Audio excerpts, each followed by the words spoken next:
Hi guys! Nandito na si Madam May. So yun, nagkita na kami. Lahat, nagkita na kami. Oh, yo, diba? Pumunta siya dito guys kasi nga wala talagang pera guys. Sinutusan lang kami kanina guys ng mga kaibigan namin doon. Oh, ayan. Oh, diba? Oh. Sinadya niya ako puntahan dito kahit malayong lugar. Opo. Kasi guys, sikat na to. Kaya binabash siya. Okay, kaya talagang pinunta ko siya, sinadya ko. Oo. Kahit malayo ako guys, pinunta niya ako guys. Di nyo ba alam yon?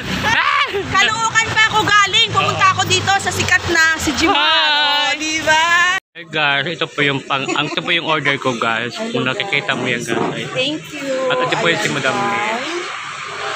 Ayan, si Madam May, pumunta siya dito guys sa akin.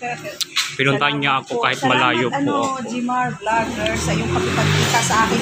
Alam niyo guys, busy na yan siya kasi ang dami ng gustong makikulang sa kanya. Pero sinilik niya po ako. Kaya thank you talaga Jimar Vlogger. Salamat talaga sa suporta.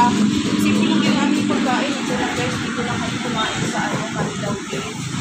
Tapos sa house.